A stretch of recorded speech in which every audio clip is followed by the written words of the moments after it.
Yep. I've got us, so we're live. All right. Yep.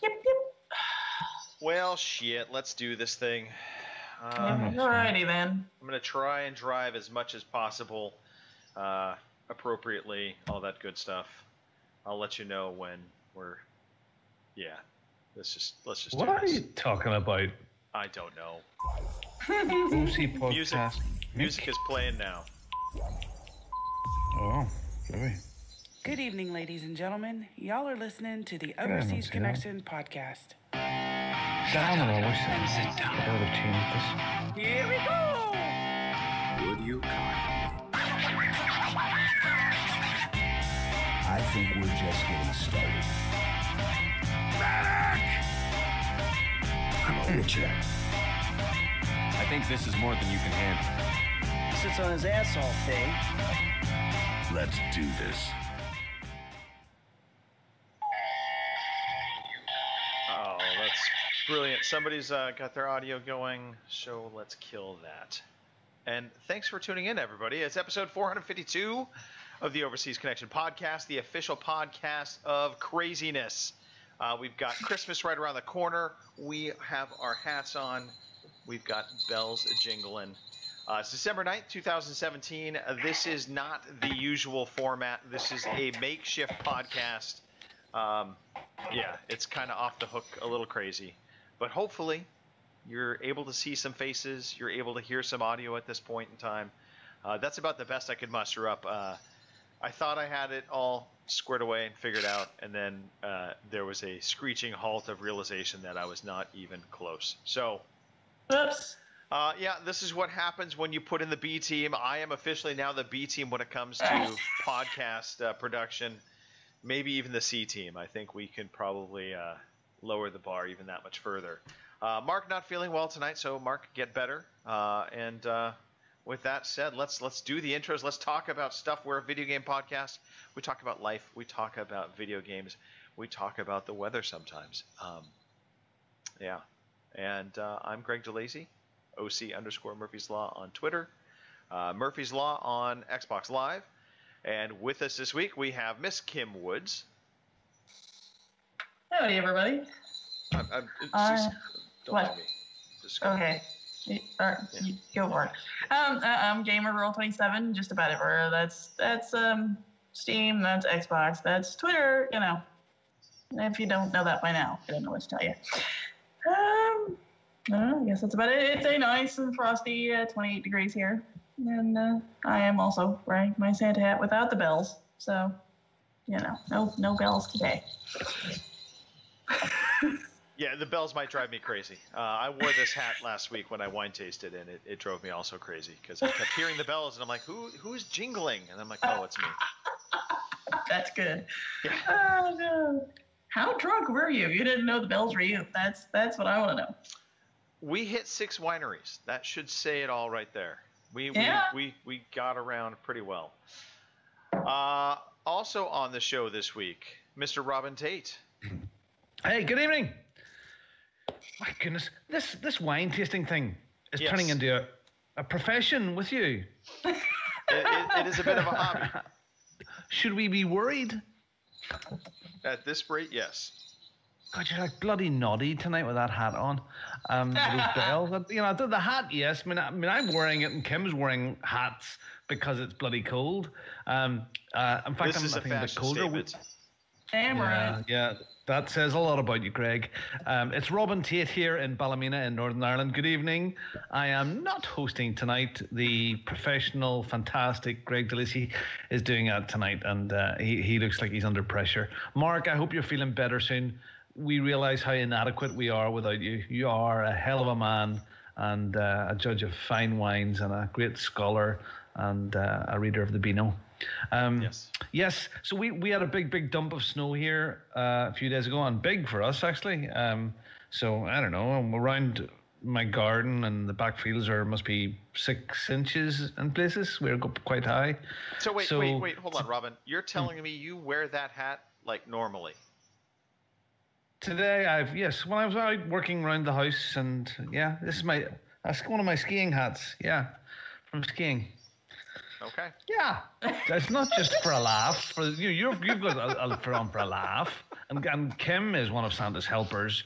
This is a particularly fashionable Viking pointy hat. Right. And do you know what? It's been so cold today. It's been one of those beautiful days where it's been really, really cold, like crisp, not just a bit cold and a wee bit slippy. The snow has been crisp and powdery, and everything is icy underneath, and it's been lovely. And I've been crunching around. Well, sorry, I had to go to a client's site. I left the house at just before 6 this morning. I had a team of guys stripping a store out, but I got back home again about 9:30. But I haven't really. Glenn and I and some of the kids, but especially Glenn and I, have been outside all day. I put some more lights up, but we have a little tree that I put lights up at the bottom of our driveway, and some lights in the bushes, and it's been great. I've had a ball today. I've hardly been inside. It's just been one of those fantastic days. And tonight, Greg, was a showstopper. The bandstand paid for itself completely tonight. We had all my nephews and nieces over, and Judith was on cooking like mad. We had a big pot of chili, and then we had she had Christmas Santa letters to write. So she'd made up all these little crafts and kits. So all the kids came in and wrote Santa letters and put glitter on them and all stuff like that. And then she made them. She had all the shortbread made, little star pieces. If you can see a star piece of shortbread, all different sizes. And she made them. All the kids made Christmas trees with these, with icing and decorations. And then to top it all, Santa Claus arrived at our house. Yes, so, I think we need to have a conversation about this, Robin. Oh, this was fucking, it was awesome. So, for those of you, spoilers ahead. If you don't want any spoilers about Santa, skip ahead about 2 minutes, okay? But just I can't fair warning. Skip ahead. I was deeply disturbed by this. Fair warning. Okay, so, what we wanted to do is we wanted to get Santa. We wanted to get our own personal Santa, and I can't believe how flippin', I don't know, posh that sounds, our own personal Santa. Yes. So all the nephews and nieces came, and we had a grotto set up. I had the studio light set up for the camera, so the camera was all set up with a big studio light set up to take footies. Right. And Santa, I spoke to a neighbor of mine, and he had a friend we bought a Santa suit, and he said he would do this, so he got fully dressed with the beard and all the bits and pieces, big lad. And at 8 o'clock there tonight, a van arrived, a recovery van with yellow flashing lights and lights going on off everywhere, came down our driveway, and Santa Claus got out of this big van thing, and we were all singing Jingle Bells as he came along, and all the kids were excited. He went up into the bandstand and give the kids some presents. We'd organize some chocolate Santa Clauses, and we got photographs taken with them all. And just to see the kids' faces, it was fabulous. It was a wonderful, magical night, and with the snow and the crispness and no wind, and it was just a brilliant night. It's just, today has been awesome. It has been an awesome family day. Just, I feel so lucky to be able to have done that for my kids. Right. I feel so privileged, to be able to have done that. But just, it was class day. Yeah, no, it sounds like it was fantastic, but you had Santa there, and we were visiting Santa at the exact same time, Robin. I don't know how this can happen. Also, your Santa slightly different looking than my Santa, so I am now starting to think Santa might not be real, and I'm crushed. That's the spoilers, but yep. So we did chat a little about my Santa.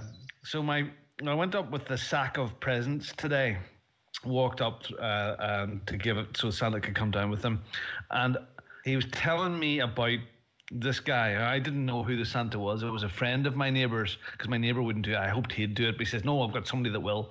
Right. So Johnny She says, "Don't worry, Johnny will be right into this. He'll love this.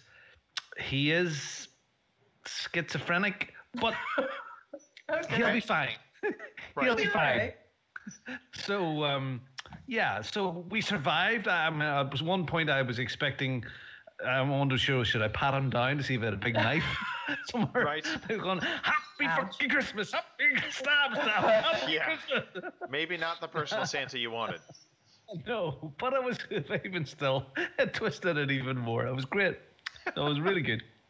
So we're all exhausted. All the kids, all absolutely wrecked up very late tonight, and it's been a good day. Good day.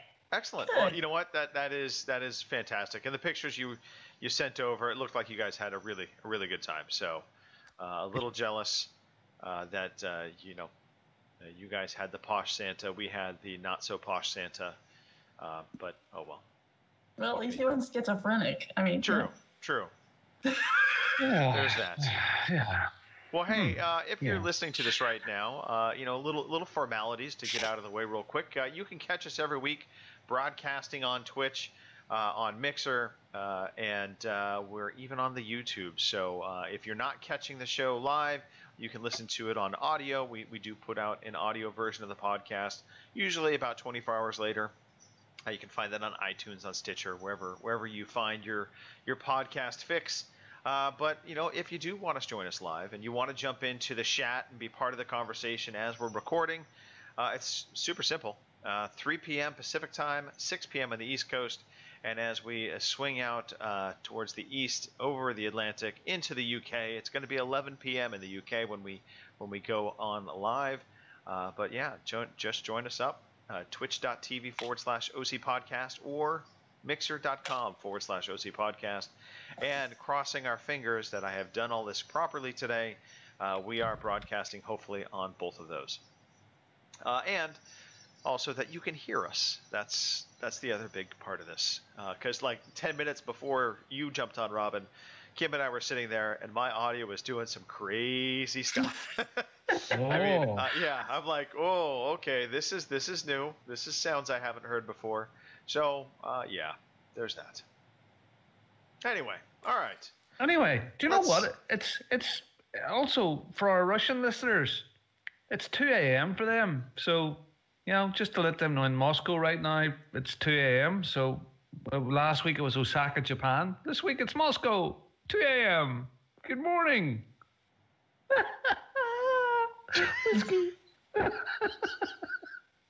There you go. I don't know what to say. I'm realizing now. No. I'm realizing now all the things I didn't carry over from my old computer, I've got to like reset up. So all the sound clips, I have a bunch of old sound clips. I have none of the new sound clips. Cool. So retro.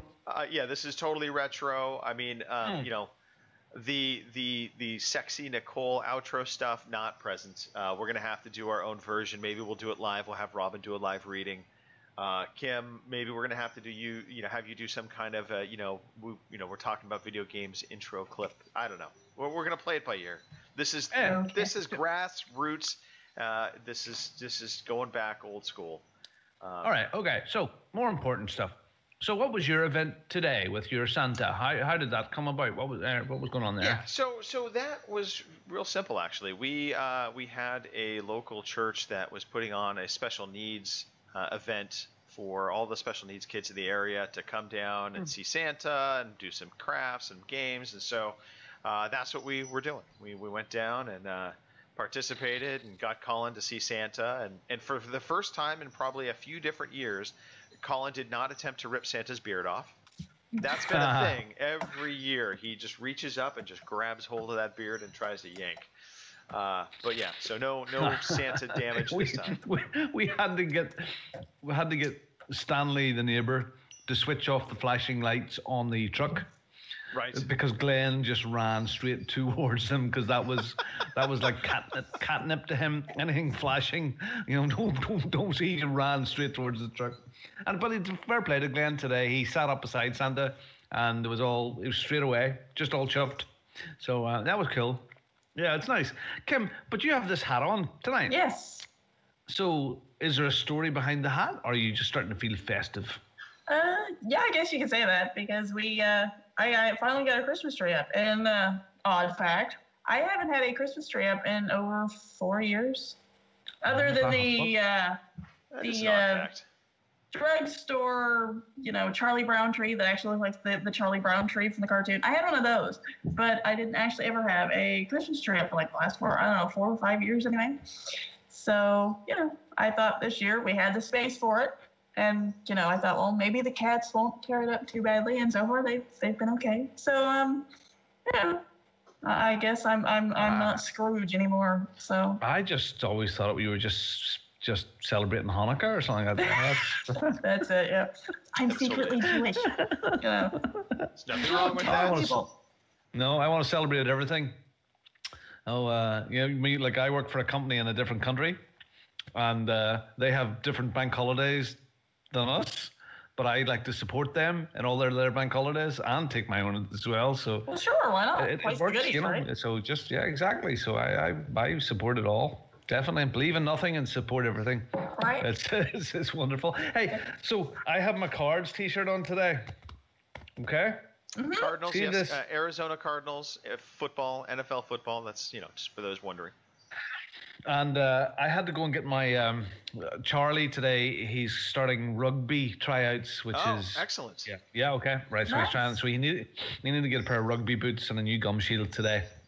So we're in, and it's amazing when you wear a piece of NFL stuff here, which is because NFL is not a thing.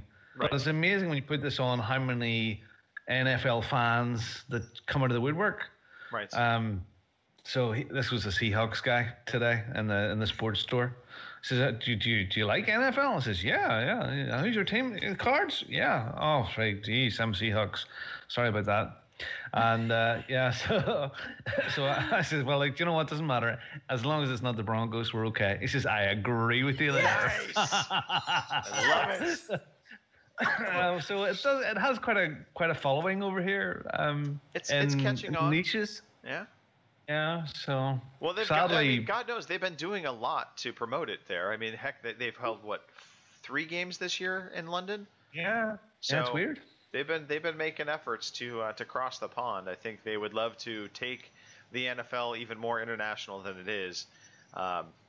We'll see. We'll see how that goes. I know the London games are tough for the NFL teams that play here, just because it's a 1 week turnaround. They're flying over there. They're kind of getting settled in. It's not the easiest of trips, especially if there's a West Coast team. That's a long haul. So do you think they're flying coach? Probably. You think? No.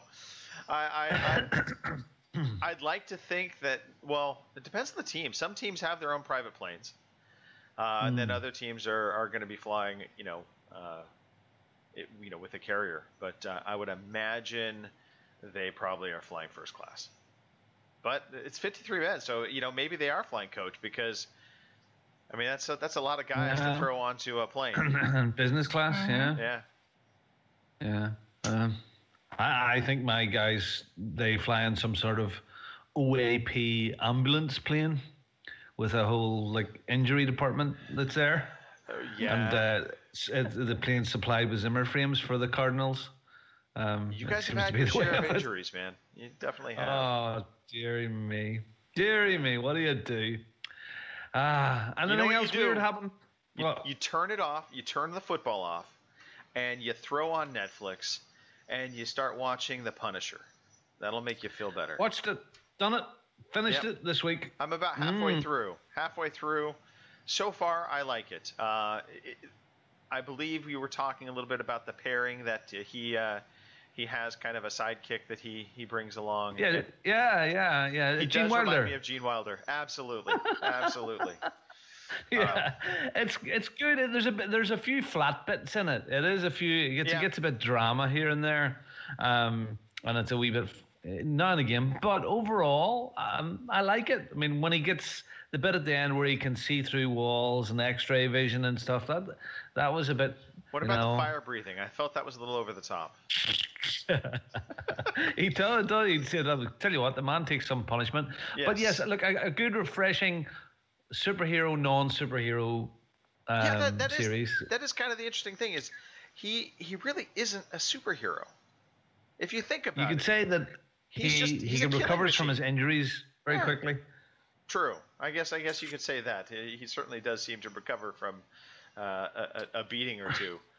A lot of folks had said that the Mindhunter was a very good thing as well. Mindhunter. Have you been watching it, Kim? I watched that here, I don't know, it's been a month or so ago, and it was very good. I really liked it. I watched the first 2 episodes. I had to start the second episode again on the next day because I fell asleep 3/4 of the way through it. There's some sexy time in it. A little bit, yeah. Oh, yeah.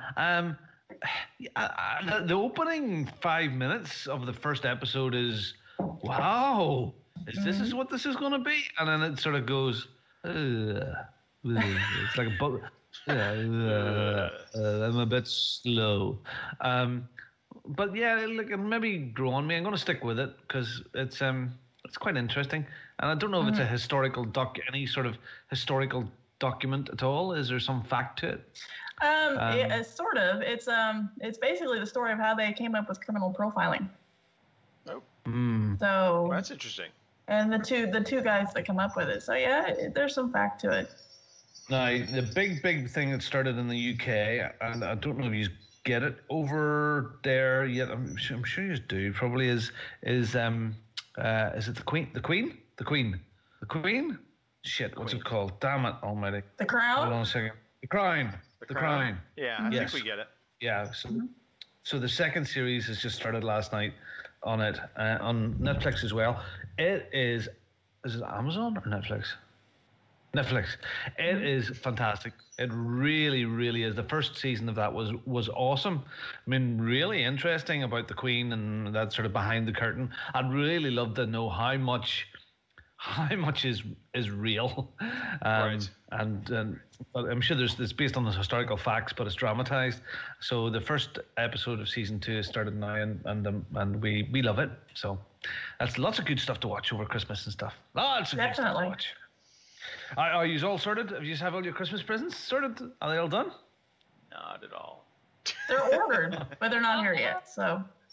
Oh wow. Yeah. No. There's still a little bit of shopping. Most of the shopping is done, but there's a few things that need to be done. Even internationally, they can be sorted long ahead of time. Yes, as you know, Greg. Yes, they can. Sorted long ahead of. Yes. So anyway. All right, sorry, I'm in the hosting mode. I'm going to sit back a bit. It's all good. We're just having a conversation. That's what I love about it. Yeah. We can just chit-chat away and talk about what we want to talk about.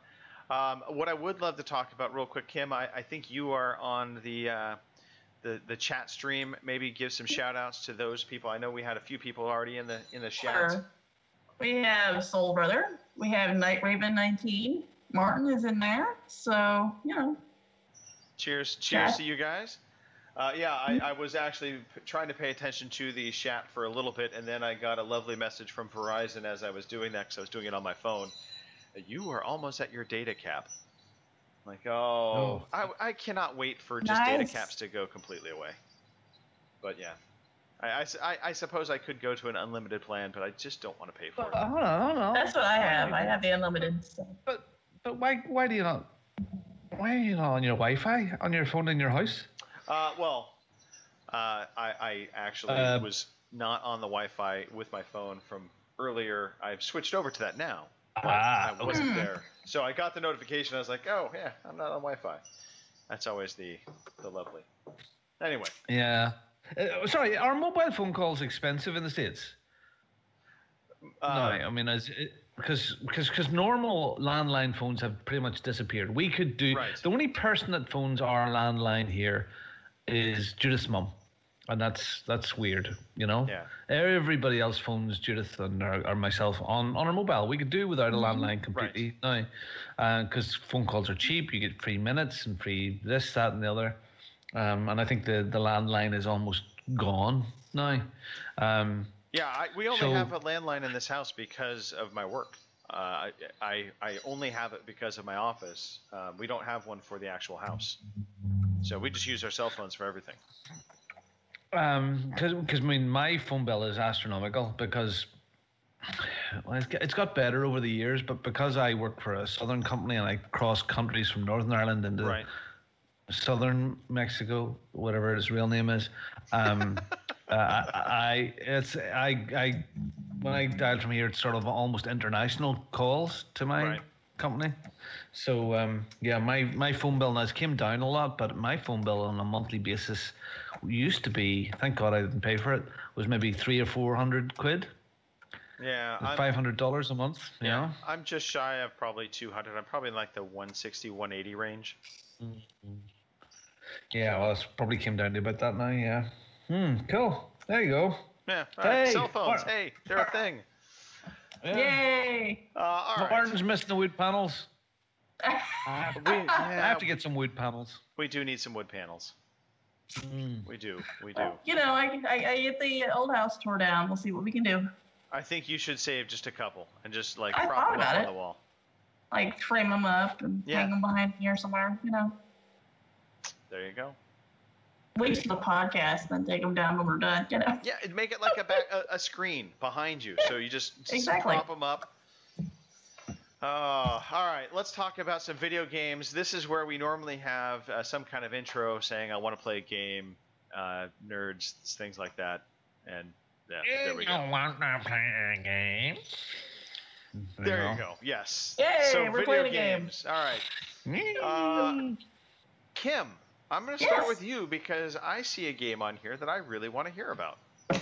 Me too. It's not a gem-related game. Shock, right? Boy. Yeah, yesterday, or the day before, I can't remember which. I had some Microsoft points, bucks, whatever you want to call them, lying around. Actually, they were my brother's, and I stole them because he doesn't game much anymore. So I figured, what the hell? I love Somebody it. might as well use them, right? Theft. Thiefdom. Yes. All right. Yes. Yeah. That tastes sweet. It tastes sweet. It's illicit. Yes. Very good. Those are the best. The best part is he's got 12 months of Xbox Live too. So if I run out, I'm set. But anyway, I digress. And then you just say, I do not know what happened to your stuff. It was there. We lost him when we moved. I don't know what happened. Yep. Finders keepers, losers weepers. Exactly. Yes. So they've had some good sales, and I noticed that Super Lucky's Tale was on sale, and Dragon's Dogma was on sale, and I kind of wanted both of them. I got to thinking, well, you know, Lucky's Tale would probably be good if Tony came over and wanted to, you know, play something, because it's got the cute little fox and yada yada yada. So I thought for $20, what the hell. Right. So anyway, I picked it up. We started playing it last night, which, you know, side note, if you have a 4-year-old and you're trying to play a game, they will not shut up. Ever. I'm telling you, I thought he would sit there and he'd, you know, have his controller and he'd play and you know, there would be no questions or no, I was wrong, sadly. Yes. But anyway, back to the game. It's a good game for $20. It's a lot like the older Spyro games. You know, when Spyro was getting started? Yeah. That's what this is a lot like. It's a lot like that. The camera is a little janky because I don't know how many times trying to go down a platform, I thought I was in the middle of the platform, and somehow or another I would walk right off one side or down the other, and of course I would die. So, you know, but I'm not very far. I think I completed, I don't know, 1 or 2 worlds last night. And like I said, for $20, or even I think it's not on sale, I think it's $30. If you're looking for a good little platformer that kind of reminds you of Spyro, if that was your thing, yeah, go for it. Give it a shot. I was looking at it last night on the Xbox store, and I was so tempted because, and then I followed off to say, Robin, you log. Wait, it can wait. But it's not. It's now £12.99. So that's about $16. Yeah. So it's dropped again since the Black Friday sale. So yeah, I mean at $12.99, there's a lot worse that we've paid for. Exactly. For $12.99. They know you're I watching. played it at Robin. EGX. They know you're watching. I played it. Yeah. So it definitely is the Spyro. It is sort of Banjo-Kazooie. It is that sort of thing. Yeah, it's a bit jank. People. It's funny that it launched with the Xbox One X, you know, as a launch title. Maybe it should have been delayed a little bit because it's just a nice little stocking filler. You know, if you got that for Christmas, you wouldn't be unhappy. it's a nice little, and it's a palate cleanser of a game. So yeah, exactly. If you're looking for something that doesn't require a lot of thinking or something like that, this would be your game. So yeah, Okay. or if you're not very clever, and you can't finish games, and you're a bit thick, this would be the game for you as well. I mean, if you're challenged Clearly, I need mentally, to pick this game up. this would be a good one. Yeah, I think it might actually be you'd be shooting too high there. Phil. Wow, that was Maybe something a bit more basic. Some of those match 3 games. If you could get a match 2 game, that would be really good for you, Greg. Or a match 1, you could be at that all day. You'd be so good at it. I don't like you right now, Robin. I don't like you at all. ouch. It always happens once per show. Yeah. Maybe twice. What was it? Last episode, I think people were wanting to call or have somebody call me Muppet all the way up until the end. So yes, yes. Kim, let's talk about mobile games. Yes. Let's talk about Let's. Torchlight Mobile. So I didn't know. It's funny. I have Torchlight on my computer. I didn't. Did this recently come out, or has it been out for a while? Well, yeah, I don't know. See, and that's where I'm a little I'm assuming it's confused been out for a because while. we all know. Yeah, I assume because I just noticed on their Facebook page after was it Runic closed down. Mhm. The other ones, the bigger ones, I guess that all encompasses it, come out with a Facebook post and said they were having a closed beta for a Torchlight mobile game. So I thought, oh, cool, I like Torchlight. This should be good. So I put my name in the hat, and a couple days later, I got the email saying, okay, go here, download the closed beta, yada, yada, yada. Well, then I did some digging.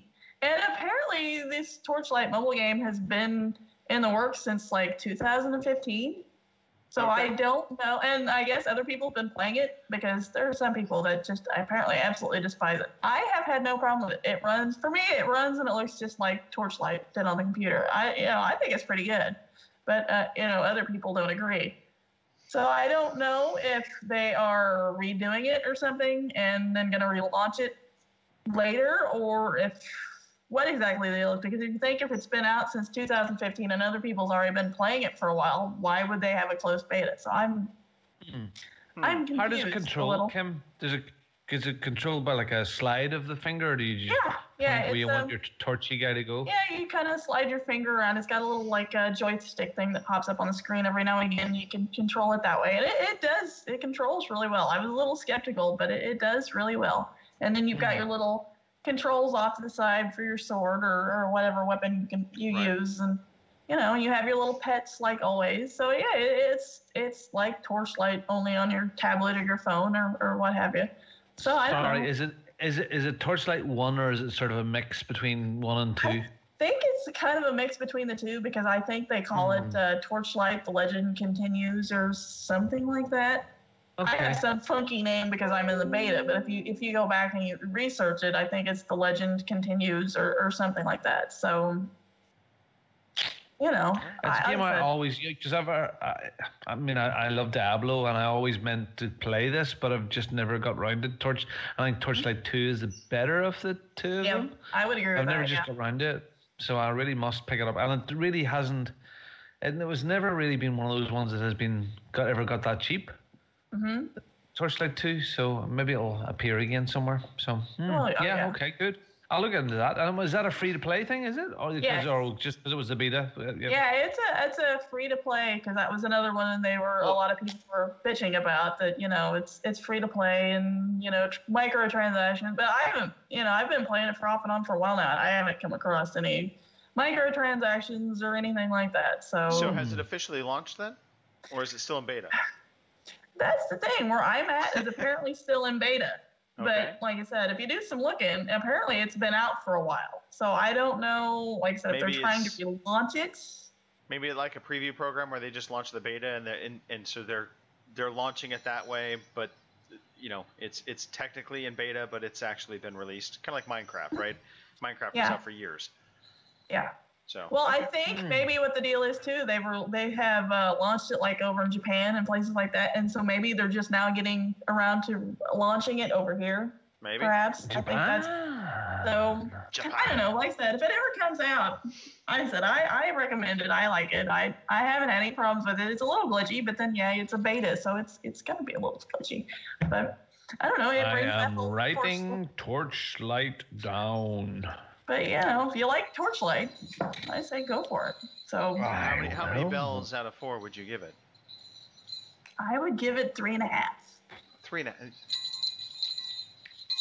Ding dong! Every time a bell rings, an angel gets its wings. All right. After that, then I take a drink. Oh, nice. Well, I can sort of follow on from there about mobile games a wee bit. Good. If I can, I'll add that wee one in. A game that's very, very close to my heart was Monument Valley. I played it at a time in my life when there was when one of my parents was ill, and I spent quite a bit of time in a hospital, and while they were sleeping and stuff, and I was sitting there, I played Monument Valley, and it's a beautiful little game. What is that? What is the artist? The 3D perspective as you Escher. So they're all sort of Escher paintings, sort of puzzlers as you turn things around, and it was a beautiful little game, absolutely gorgeous, beautiful sound, especially when you play it with headphones on. It really adds to it. So Monument Valley 2 is available, and it's now brought in and a second character, so there's a slightly new mechanic. Now it's more of the same, and the mechanic is now you've got 2 people. You've got your daughter this time with you. It is still beautiful. The sound is gorgeous. The puzzles are not really hard. It's a lovely, beautiful little game that I recommend everybody play. Monument Valley and Monument Valley 2. I've played, I don't know, a couple of hours of it now. So it's beautiful. So beautiful sound, beautiful to look at. Works really well on the mobile platform. And Monument Valley 2, I would get a big bongo thumbs up, definitely. How many bells? No, we won't do that. All right, but Robin, how much is it? How much is it? It was quite dear for a mobile game. It was £4.99, which is what, $6 or $7. Right. Okay. But because I had so much good stuff with the first one, I don't mind. I don't mind that. That was fair enough for a mobile game. It was dear, but I appreciate those developers and I want to support them. So that was good in the mobile sphere. The mobile sphere. Mobile sphere. What's the seasons after fall? Let's talk about that. We'll get to. Okay. Yeah. Well, as you do when the sales are on, you keep on flicking through and flicking through and flicking through. And I noticed Seasons After Fall a few months ago, and Seasons After Fall is a platformer. A bit you're on to. Let's talk about like Ori and the Blind Forest. Right. Forrest Gump. Ori and the Blind Forest. So it's in the style of that. It is hand painted. Like brush strokes, really like almost like pastels, and no clearly defined lines. Like everything looks like it's completely hand drawn, and it is very, very Ori and the Blind Forest as far as the theme is concerned. You know, you play as a seed for some strange reason. You come up from the ground and you take over the body of a fox, so you play as a fox character in this, and you go and release the seasons. Spring, we know what the 4 seasons are, and that's not Vivaldi. So winter, summer, spring, fall, and you can change the world and to jump to winter or to jump to summer or jump to spring. So one would be very rainy, the spring would be very rainy, autumn would be a bit crispy and things are dying, winter icy. You get so to get past certain things, like maybe there's a wall that you can't climb up, but if you make it wet and fill the basin that is in front of you, the shape of the valley full of water, and jump into winter, it freezes over, you can walk over the top of the ice. Okay, all right. Yeah. So I played it for this week for, I don't know, I released all of the seasons, and I thought, well, I heard it was quite short, but it seems to be a fair bit longer than I thought, because the game continues after where I am right now. It is very nice. The sound is nice. The levels are good. It's not as good as Ori and the Blind Forest, but it's. I like this sort of game, and it was as cheap as chips, and it still is as cheap as chips. Like £3 or £4. And it is nice. So it's, again, if you like Ori and the Blind Forest and you want a wee taster of that, Seasons of the Fall is something to worth having a wee look at.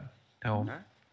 Excellent. And it's funny. Sorry, I'm just one of these. All these cheap games that are popping up. Right. I'm going through it, doing a lot of this gifting business. You're playing the role. So of when Santa I see a wee Claus. cheap game. Yeah, like this pay it forward thing. I'm enjoying that. So I'm going to see a wee game that I really like, and it's only a couple of quid. I'm just going, oh, okay, who on that? The only problem with the gifting that I found is, I know if you have it, you can send it back and stuff like that. Right. It would be lovely if they could do a search on the person that you're sending it to's database to see if they have it or not, rather than going, oh, well, who do you send this to? Well, technically, you can. I mean, the workaround for that is you go do a compare achievements. Yeah, but that's a bit long in the tooth. Right. It's definitely not the ideal way to do it, but at least that is the workaround for it. I really hope, and I'm hopeful they will figure out a way to do international gifting, because I think that for our community in particular would be super awesome. Yeah. Yep. Yeah.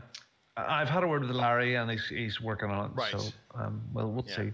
I suppose part of it is the exchange rate and stuff like that there, so people don't abuse it. But you know what? For gifting, what are you going to gift? You're going to gift to someone, they can't sell it. They might get it a bit cheaper. How much are they going to lose in the scheme of things? Really. Yeah. And it would be a nice thing to do that. Maybe it's something about licensing in territories, but. Yeah. If it's licensed for all the territories, what's the problem? Yeah, because I would love to gift guys, I was going to say there might be some restrictions to that, and I think licensing absolutely probably is a part of it. But it certainly seems like it's a system that could be, a solution could be found. Yeah, because I mean they've turned a blind eye to game sharing with yourself and Mark. Well, brothers, hello. Brothers, yeah, right? I know that. Robin, but if you wanted to, brothers, yeah. I'm not wanking anything. Wink, but, Robin, wink, not wank. Wink. Oh, it's a language. That's it's a barrier. We speak the same language, but we don't. Yeah, I mean, if they're, but you think it wouldn't be too hard for somebody in Microsoft to say, oh, well, hold on, that guy's in the UK and that guy's in the land of Lulus. They're doing something slightly dodgy here. Let's shut that down. And they haven't done that. So I don't see why this is a problem, or should be. Maybe, but then again, it's a new thing, so hopefully it'll develop. It would be nice. For the record, if I get in trouble like next week for game sharing, you are going to be getting a phone call, mister. All right, real quick, Forza 7. I want to get that out of the way. Yes. Okay. Yeah. I want to talk about the other game. Now this week I have completed one of the full series. Where I was last night, I'm now working through the special events. Right. And last night was I started an endurance race, so my Xbox hasn't been switched on. It's in sleep mode. It was 81 laps of Sebring. Yeah. Wow. 81 laps. That was about like a minute. Laps.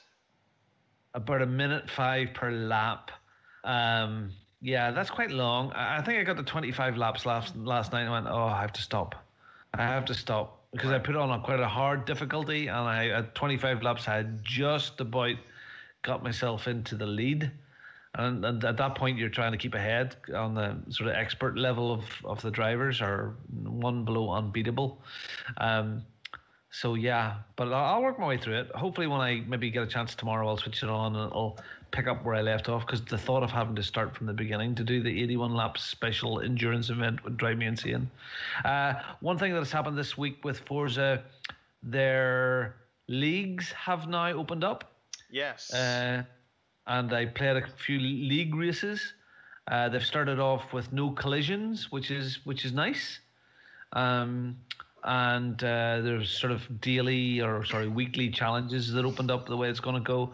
Be interesting how that all works, yeah, because I know general multiplayer is there, but you don't really, apart from seeing how much another player has played, you can't work out how good they are or not. Right. Say if they have a rank 150, that's just the length of time, even though if they were really crap. So this here may, rate people a bit better as far as trying to get a game with non-twats that are going to try and bump you off the side of the road, that are serious enough about their driving, because there's nothing more annoying than playing with randoms that. See, again, I feel like this is directed at me, Robin. I don't know why. I'm just saying. It's really weird. I had you in my head there, and I didn't want to say, but you read my mind, and truth hurts. Yeah, Suck it up. Deal with it. The league thing, though, if you think about the way our community has played Forza in the past years, and this is going back many years, we have oftentimes had actual leagues set up where we had teams racing against one another. I recall this is going back to the G4TE days, but they literally had kind of a ranking system with points being assigned for finishes and carrying that on in a league setting. This is kind of bringing that from pen and paper, if you will, to the game. There's a ton of content in it, with that the Forzathon thing with the daily challenges and now this, and there's lots of stuff there. Right. Sorry, Sarah actually makes a very good point. RCGC in the chat, she said that there's a wish list on PSN. She says, but I think you can only see it on the app or the computer, not on the actual PS4. Weird. Always forgot about it in games. But that would be great if you had that gifting thing, if you like Steam, if you had a wish list, that would be a lovely, nice thing to do as well. So anyway, it's a very Larry. Yeah, it's an effective way to sell more games. Just saying. Yeah. And nudge. Let's talk about Wolfenstein 2. Sorry. Wolfenstein? Yes. Is it Wolfenstein? Is it Stein or Steen? Which one annoys Nicole the most? I'm a Steen, yeah. A Wolfenstein. Yeah. She's a Stein, isn't she? I think so. She's Stein. Yeah. It's Steen, Nicole. Steen. Wolfenstein. Yeah. This game, absolutely gorgeous on the X in 4K. I have to say I was taken aback by how good it looked. Didn't expect it to look that great. And yeah, fantastic looking game. I listened to last week's podcast. I heard the comments Fraser had to say. I heard some of what you were saying, Robin, and I tend to agree. I think this game, unfortunately, does a lot of the same from the previous iterations, and that's probably the biggest disappointment I have, is that the gameplay from time to time feels very flat. Yeah, flat. That's a great way to put it. It's just more the same, and you're just kind of getting through it. But I will say the story is really good. I'm every time I start feeling like, the gameplay's kind of flat and I'm getting a little bored with it, I get just roped back in by the story, and I'm like, all right. And clearly, by the way, Wolfenstein is winning out. No, Stein. Steen. So I'm at the bit now. I haven't played it much this week. I have played it a bit. I've got but it's weird. The first one, just I couldn't wait to get back to it, and maybe it's just this. That's with the flatness of it. It's like I'm not in a hurry, and maybe it's because I'm not in a hurry to rush through it as well. Because I am enjoying it, but I've got to the part where the Black Panthers arrive. Yep. So that is, I'm right there with you. I think we're in the exact same spot. So I've just left that building with the Black Panthers, and whatever about to happen is about to happen next. I don't know what it is, but yeah, there's some brilliant characters. You heard me saying last week, I think the main baddie's daughter is brilliant. Yes. I love some of the touches. I was on the submarine on after we picked up the Black Panthers, and I was just, I think I was sitting having a drink or doing, I don't know what it was, but in the background, the big brute guy with the odd-shaped head, was sitting playing chess with the professor scientist guy, and it was just there for a few minutes, and they started arguing and fighting like 2 minutes or so in. There was no loop, and the professor kicked all the chess pieces off all onto the floor, had a bit of a tantrum, and then sat down again and started to pick up the pieces, and they were having this big conversation in the background. And I just thought, you know, I could have walked right past that. I could have walked away. You know, I didn't have to sit and watch that. But there's just so much. It is made out of love. I think, again, I'm repeating myself from last week as well. If they could, if this had been Wolfenstein, the first one, this would have been the best game ever made. You know, if you would never seen this, the originality of it all, the story writing's good, it looks beautiful, the gameplay's pretty good, but I don't know. Is it because the old blood was in the middle and it still feels pretty new? It feels maybe there wasn't enough of a gap. Well, is it that? Because it is a fantastic game. It looks good, plays good. Well, what's our problem here? Well, I don't know. I think a bit of it is, you know, they have been quick to come out. You know, I mean, we had, you know, the New Order, then we had the Old Blood, and now we have Wolfenstein 2. So, I think they have put a lot of games, you know, 3 games in 3 years, basically, roughly. So I think there's a little bit of that fatigue there. I also think that although the weapons from Old Blood and the other 2 games are slightly different, they're kind of the same. So I think I'm interested to see how the story wraps up because the way the story's going, it's as if he's on his last legs. So I don't know if they're going to be brave at the end and kill him off. Yeah, that's not a spoiler because it's starting at the beginning. He's quite ill.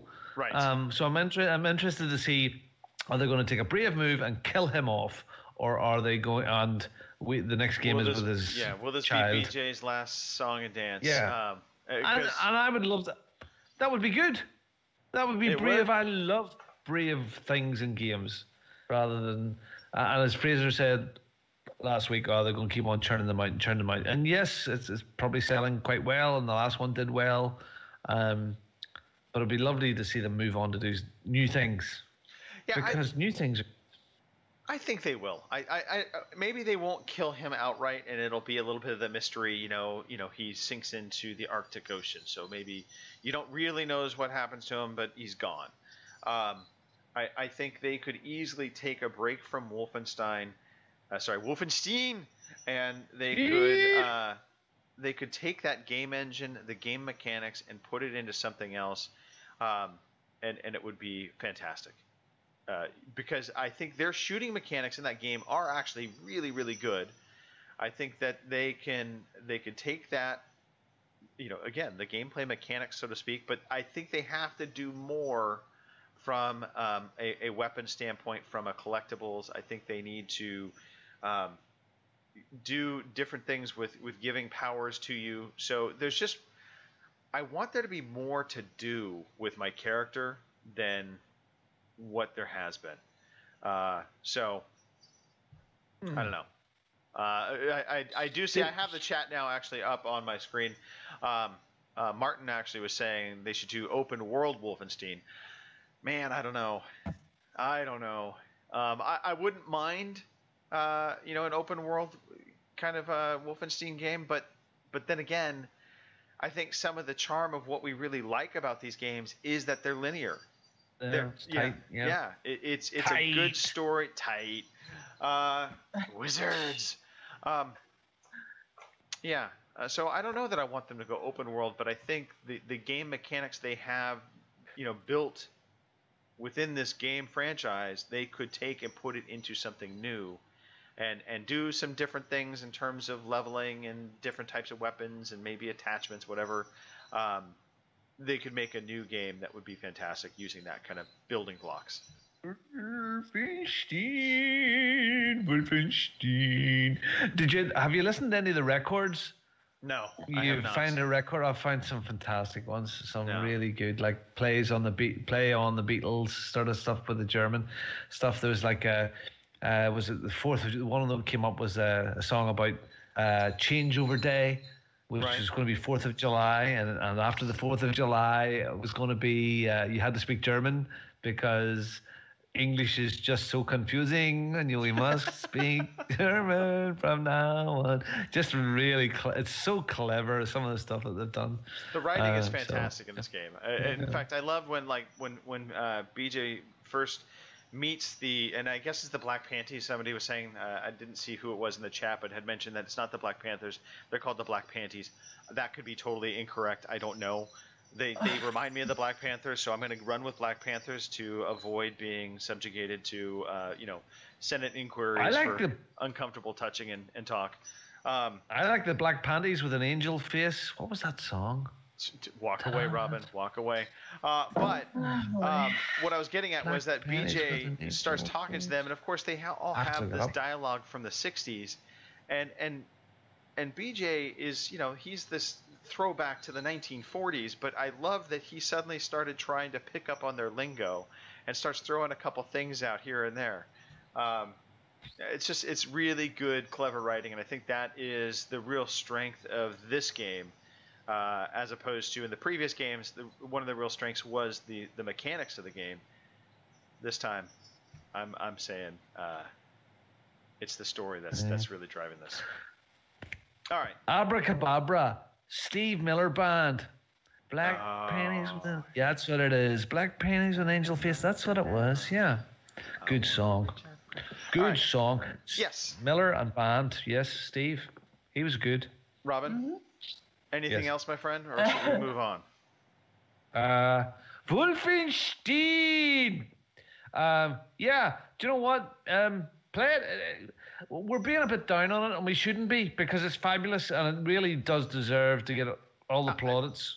Absolutely. If you've never played a Wolfenstein game before, I'm sure the other ones are cheap now, but you could go straight into this and it would still be fine. Yep. And you would be getting the very, very best of the Wolfenstein experience. Yeah, I mean, as much as I'm being critical of it, this very well is going to be in my top 5.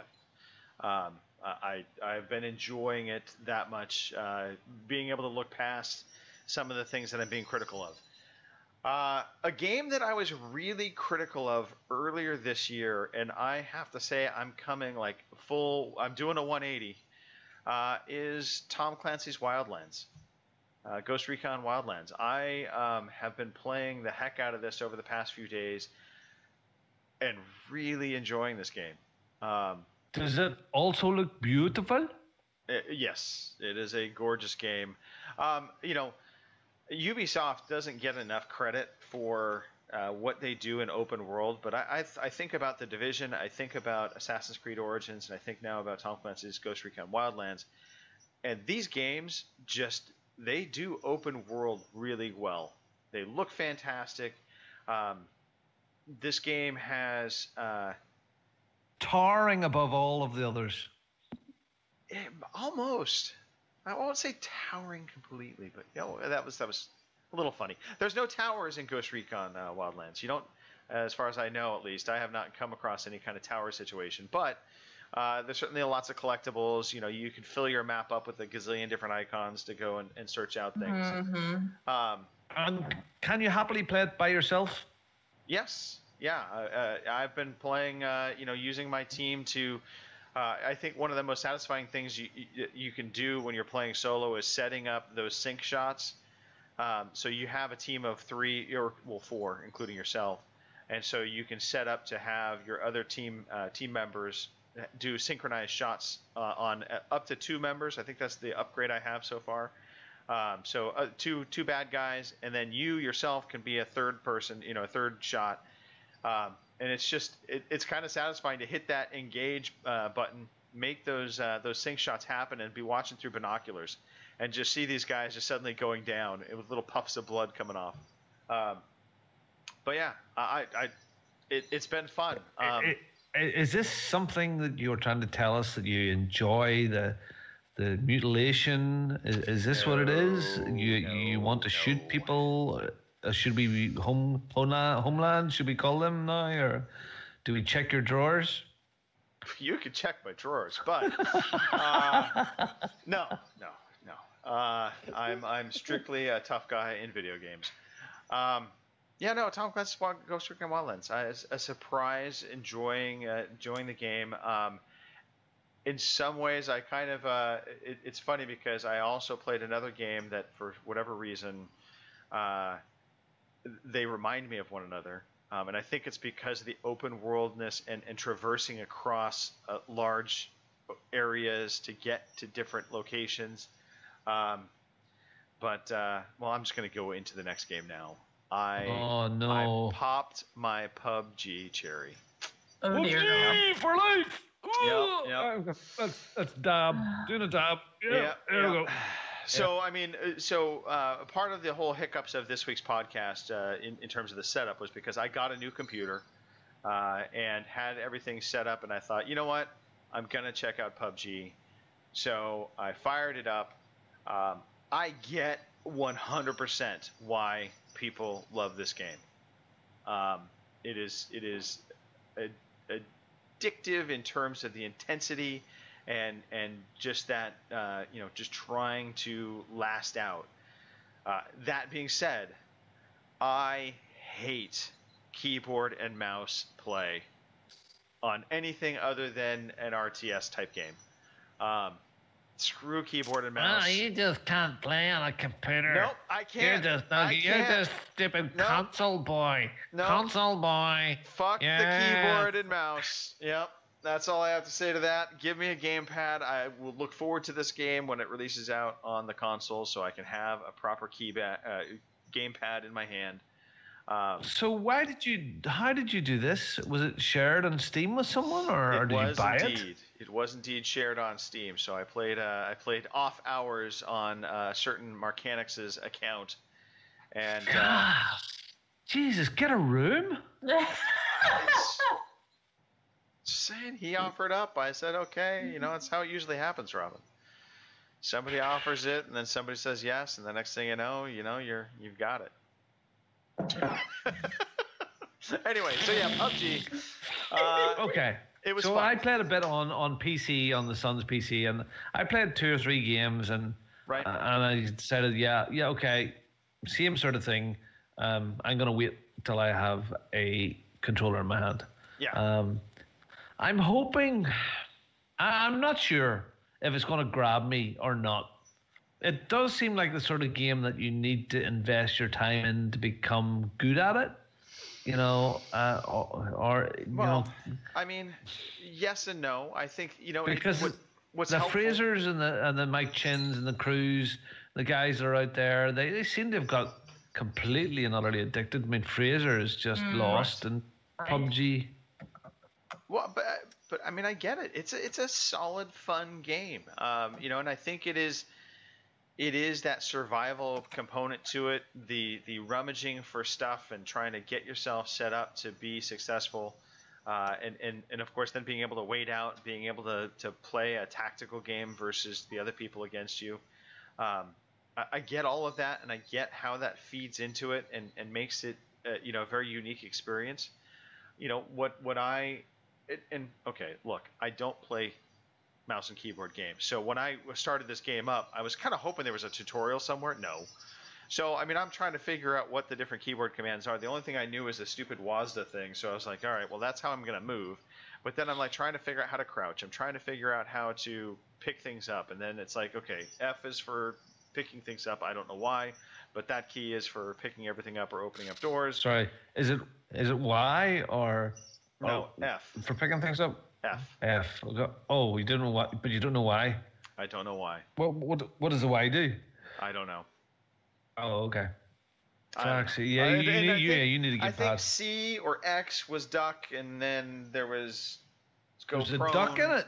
There's a duck in it. There's a duck in it. There's a prone. There's yeah. And then I had to figure out. I just guessed that R was for reload, which it turns out it was. So I was able to reload my gun. Got in a firefight. Finished 42nd. Felt somewhat good about that, being that I did not know any of the... 42! The meaning of life, the universe, and everything. See, that's not a coincidence. That's something, Magic Thighs. That is, you've got it. The meaning of life from PUBG. Yes. 42. You didn't even realize you knew there's the answer. 42. You had the. I'm giving you the question. What is PUBG all about? 42. The meaning of life. There you go. Yep. Well, do you know, we've only got 2 days to go. So my code from Dodgy Company hasn't arrived through yet.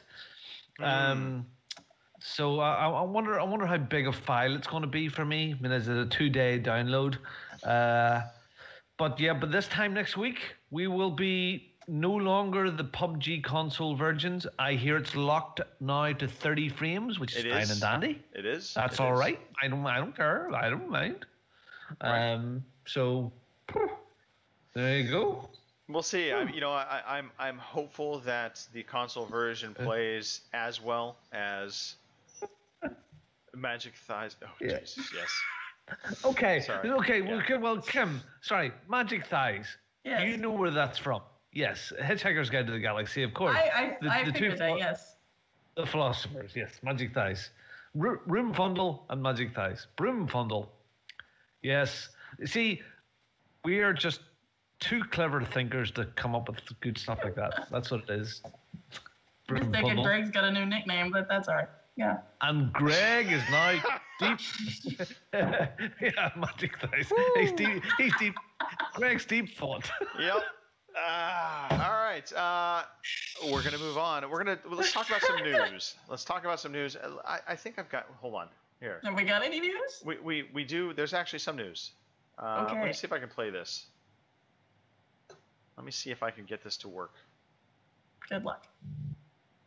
Nope. It doesn't want to work. Here is the fucking news. That's what I wanted to hear. All right. So there was actually 2 big events that happened this past week. The Video Game Awards happened. That's the quasi mid-year E3-esque event. Isn't it amazing that's now became a big thing? You've said the 2 big things happened this week. A few years ago, we laughed at Jeff Keighley's attempt at this, but this year seemed bigger and fancier and swankier than ever, and really, really good actually, production-wise. I agree with you, Robin. This actually was kind of what I hoped. I know. This was kind of what I'd hoped they would do with this entire thing. This entire time, I always wanted them to have it be more like, quote unquote, the Oscars. I wanted to be something that actually paid homage to the developers in a respectful way, and it wasn't just we're milking this to sell ad space. Which, I mean, they still do. Obviously, this is a big advertising opportunity for gaming companies to put out their new games and get that information out there, build up hype. But it didn't feel like, in so many years past when they had this, it felt like it was a bit of a joke. It was like people were getting up on stage, they were giving their presentations, and they didn't really care. They didn't, they weren't making a real honest effort. And they often had people emceeing the show that I felt just had no connection to the game industry. And it was kind of like, why did they choose this guy to host, the Game Awards when, he's pretty clearly not in tune with it. And this year, what was interesting was Jeff Keighley was kind of the MC of it all. He pretty much kind of led the show from start to finish, and I thought he was fantastic. I can't say. Yeah, and I was right. They were in suits, wasn't he? He was in a suit. Yeah. It was in a trendy suit. It had credibility. It had a bit of class about it. Because it's like having Pele on the stage for like FIFA a few years ago. Right. That was fucking awful. Yes, Pele, good stuff. But what the hell? He's never played. The last game he played was Pong. Right. So it was nice that it's more mainstream, and that looked like a full auditorium. Yeah, I don't know if it was all nerds or not, or yeah, what the hell? Doesn't matter. Yeah, it's great. It was good. It was good. Let's run through kind of what they announced and what we saw. So I pulled up a recap of the announcements and trailers. So I'm just going to kind of run through these. Let's comment when we want to. I think first up in terms of the big announcements, and I don't know if these are in order of when they happened or not, but I'm just going to run through them. So we had Bayonetta 3 got announced for the Nintendo Switch, which, by the way, I did get really tired of the Nintendo Switch commercials during the stream. Like every other second I heard a... Frig, there's a thing. I have a problem. So I bought Jack Funk something party box, whatever the hell's called. Yep. And I thought, well, look, I'll buy it on the Switch because I can lift it and move it into different rooms, and it makes sense to buy it there, and we can do it. And so tonight, I thought, well, when we were over and there was other things going on, some of the adults, we were sitting playing one of the little ones that you draw stuff on and try to guess what it is. Anyway, my Switch has a problem. The dock has a little... I'm looking for help here, by the way. In the corner of it, there's a little green light.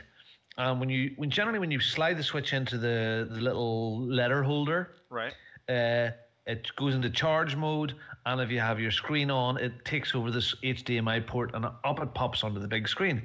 And we were playing it on the Switch on a table and thought, no, I'll throw it in here to the big screen, and a bit easier to see for everybody because there was 6 of us playing on our mobile phones into this thing. Anyway, this little green light is flashing, and it stopped going into the big screen mode and it stopped charging. And I was looking up on the internets about this, and this seems to be an issue with these, and it may be a problem that I may have to phone Nintendo to get a replacement letter holder. So if anybody else has had this experience with a constantly flashing little green light, please let me know at Bongo the Same, please. Flashing green light of death. Yeah, in fact, that's what it's called. Trademark. When you look it up. Yeah. So if you've had that problem and you know there's a fix for it, please let me know. I was disappointed. Robin, anyway, I think you should try wrapping your dock in towels. I don't know. Okay, it worked on the 360, so why not? I'll do that. Any particular color? Green. Okay. To be sure. I believe Bayonetta 1, 2, and this new 3 are all coming to the Switch, which is cool. Yep. So that's the thing.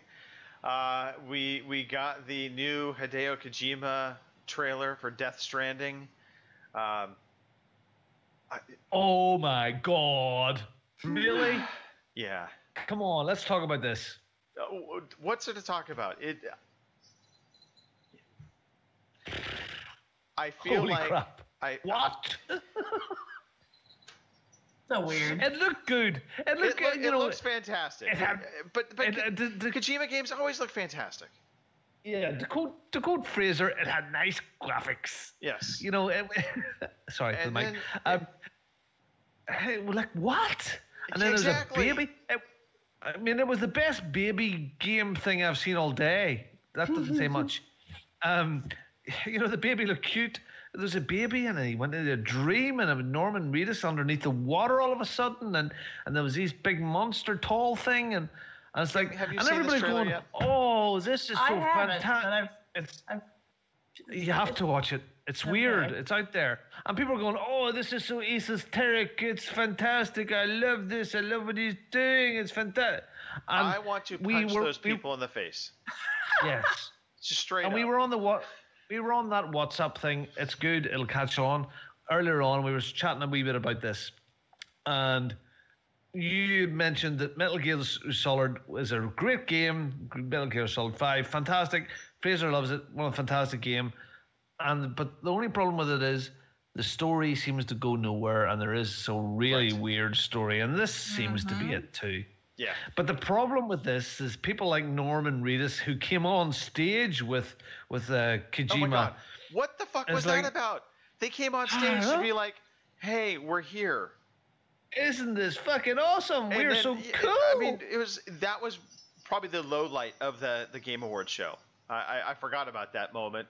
I mean, literally, they bring Hideo Kojima onto stage with Norman Reedus, and they come up to the microphone, and Norman Reedus, I said Normus Reedus, that's a new name. Norman Wow. Reedus is like, I just really want to thank this guy. He's brilliant, and I can't believe I had this opportunity. He's really opened my eyes to this whole new world, which sounds like every other fucking actor I've ever heard talking about. A whole new world when they with talk babies under the sea. But yeah, so he says literally nothing, and then the guy that we probably all really wanted to hear from, Hideo Kojima, for him to say something insightful about what this game is, or maybe give us something. I don't even remember what he says, but it's like one word, and that was it. Yeah. And then they leave, they get off the stage, and I was just like, okay, whatever. I had dreams. You baby. Robin, by the way, I believe the chat is trying to help you out with fixing your Switch problem. They said that you can use a base. Oh, sorry, that's Kim making that suggestion to you. Never mind, Kim. Good suggestion. Baseball bat, Robin. That'll work just fine for turning that off. We also had some great suggestions for new games with Steen in them. We had Halo Steen and Forza Steen 8 and Donkey Kong Steen. I suggested Vank Steen. So. Yeah, that's a little disturbing. Just, Anyway, I can't wait for Death Stranding. I can't wait for it. Brilliant. Yeah. You know what, Robin? One thing I do want you to try and look up, if you can find it. You remember we had some controversial game statements? I think Mr. Webster put it out there. Okay. I would love to talk about that after we get through this news here. So, anyway, so Death Stranding aired its video. We all left scratching our heads, and half the audience drooling over it because it looked fantastic, and the other half the audience saying, "I don't understand what I just saw." Dreams was also announced. This is Media Molecule's project they've been working on for quite some time. And so they had a trailer for that. I don't know. It's it's like a dark version of Little Big Planet. Right. So then we had a trailer for Fade to Silence. This is a new THQ Nordic game. I did not catch this trailer, so I don't really know. Other than it's set on the snowscape Nordic kind of situation. So, there you go. Fortnite Battle Royale announced a 50 versus 50 mode. That doesn't sound fun to me. No. That's team deathmatch. Right, it's just giant team deathmatch. It's not Battle Royale. It's not Battle Royale. Yeah. Then we saw, was it GTFO? Get the fuck out! Yep. So that's from the Payday developers, I believe. Then there's In the Valley of Gods, which looked a little interesting. And this is from the Campo Santo. Oh, that's Campo Santo. Yeah. Mm-hmm. So that could look like that. That could be fun. Then I'll give them another go after Firewatch. So yeah, good stuff. Yeah. Then we saw Legend of Zelda: Breath of the Wild, the Champions Ballad DLC, which I'm looking at the image on the story. So again, I caught bits and pieces of the Game Awards on and off, so I didn't see all the release trailers that actually came out. But it looks like Link is on a motorcycle. Indeed. Yeah, that's disturbing. That's like what? Yeah. Why? When did that become a thing? Metro Exodus had its new trailer. Man, that game looks good. So I'm pretty excited for that. If you haven't played the Metro series before, they're pretty cheap now. I think you can usually find them on almost all the deals. Highly recommend picking up one of those games, and you can pick up any of them. I think they all play fantastic. Then from there, PlayerUnknown's Battlegrounds, they announced the Miramar map. This is their new desert map. So that's a thing, and that will be coming this year for the PC version. And I think they said it was going to be until 2018 that it was going to launch, or maybe even 2019 for the console version. So there's going to be a considerable amount of wait time for that new map to come out. That was a little disappointing. Sea of Thieves got a release date of March 20th, I believe, 2018. For the PC and the Xbox One. So there, you Sea of Thieves lovers. I know, Robin, you're a big fan of Sea of Thieves. Kim, I think you like playing it as well. Yeah, can't wait. Yeah. Yep. Yeah. So, Yep. And they had, they had the Smith and Smitherson Accounting. So this is from the Stanley Parable developers. So I didn't catch this, so I don't know. It looks cutesy. Yeah, Stanley Parable. Yeah, okay. Yeah. Overrated shit. Yeah, all right. Maybe. Then we got to have a VR title announcement. Vacation Simulator. This did not do anything to move me towards wanting VR at all. But if you have VR, at least it's something that you get to look forward to. Then let's see. From Software teased their new project, which I think it was just like an obscure shot of like a bloody bone or something, but it was the title is called Shadows Die Twice. Which, How can that be? How do shadows die twice? I don't know. So okay, let's actually think this through. How do shadows die? The sun comes There's out. a shadow. So I switch a different light on and the shadow disappears. I've got it. I literally think I've got it. Okay. You get a shadow from the sun, and the sun sets, and the moon comes out, and you get a shadow from the moon, and the moon goes away. So every time you go through the 24-hour cycle, your shadow dies twice.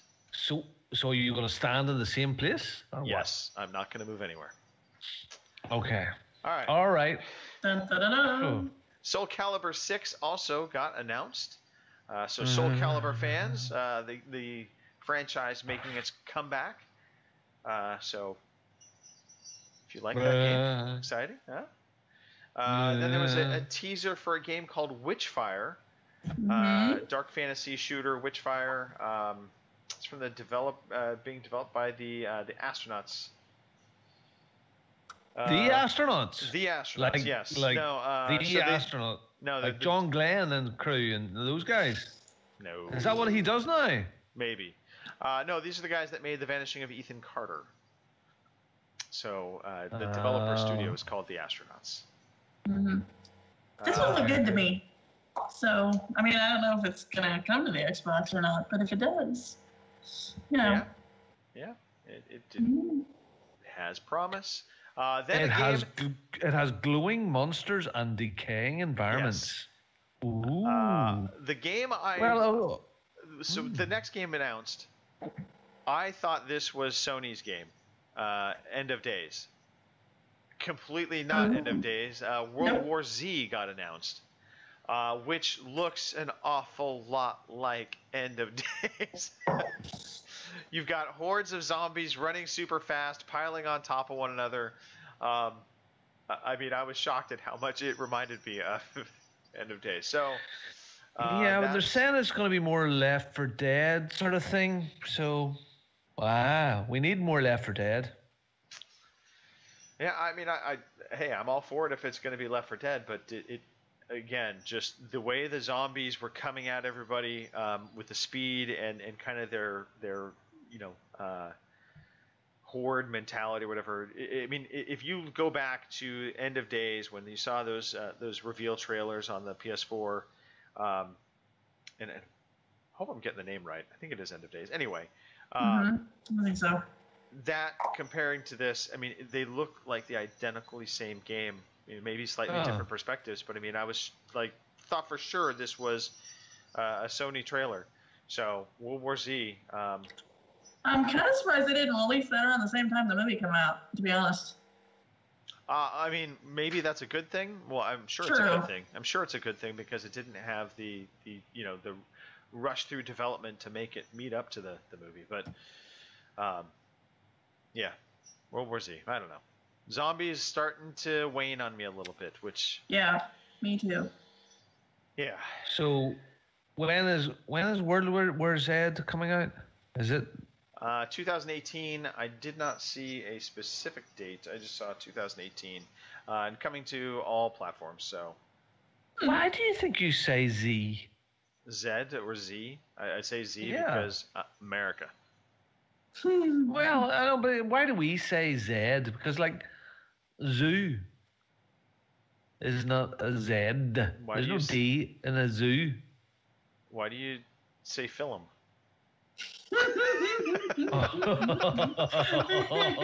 Oh, Cars, yeah. Yeah. That's what they are. They're films. They're not movies. A movie is like a moving picture. It's moved on. It's a film now. It's Right? No, but movies it's just film. It's not film. There's no filling it. It's film. aluminium. Damn it. Okay, There let's we not go back here again. I know. Sorry, I'm sorry I started it. No, World no, War it's- Z. It's all good. And then somewhere along the line, they actually had a bunch of awards, and amazingly, this article does nothing to go through the awards, but I Oh. know Not at all. Link Zelda. won for Game of the Year. And that really is the only one that's really, really needs to be discussed. Good for Zelda. I do know Cuphead won a couple different awards, so I was kind of excited for them just because, small team making success is always a good thing to see in this industry. Exactly. And this actually was a bit of a surprise. Horizon Zero Dawn was actually a shutout. Did not get any awards from the Game Awards ceremony. What? That surprised me. I thought for sure that game would have taken home 1, maybe 2 awards, and it did not get any. So the Sony hate, the fanboys are going to be screaming about that for months. All right. Let's go over to, and this is a good lead-in, by the way. See how this is, Yeah. see how I did this, huh? So the next thing Speaking we're of going the to hate. talk about, yeah, no hate, Robin, no hate. PlayStation No. Expo. So the PlayStation Experience, they had that just a few days ago. Didn't seem like there was a ton that got announced in terms of No. new stuff. The Wipeout Omega Collection had an announcement trailer. Let's see here. God of War saw another trailer. They talked about the fact that the game, actually, this was some interesting news. It's going to be between 25 and 35 hours long, so a very meaty game, which is definitely new for that series. We saw Dreams. Yeah, we saw that again. Donut Country. I mean, there was quite a lot of PSVR stuff at it. Yes, lots of VR I stuff. think some of yes, they showed. What's that thingy? Monster Hunter World.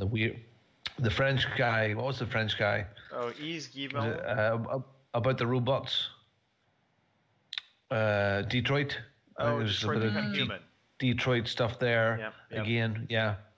But I think one of the biggest thing was this Monster Hunter World, which looks gorgeous. Right. I'm just a bit frightened of it. That there's fight a monster, fight a bigger monster. I don't know that is some people's things, but I don't know if it's my thing. Well, yeah, and that game is coming out actually, I think, this month or next month. I don't know. Monster Hunter World. Not sure. Maybe I'm totally wrong. Maybe I'm just off base, but maybe it's not coming out for a while. But either way, it's a game that we've known about, so it wasn't necessarily new, but I think they showed off some new stuff within it. And then the real kind of there were 2 big kind of revelations. One, Andrew House talking about leaving. That's retiring, something I yeah. think, a lot of people are not happy about, because I think Andrew House, even though I gave him a hard time of looking like the Keebler elf, I think he was good for Sony. But then they had the announcement for Medieval, and so it's not known if this is going to be a remaster or a remake, but they showed it running off of the PlayStation 4 Pro, and it was in 4K.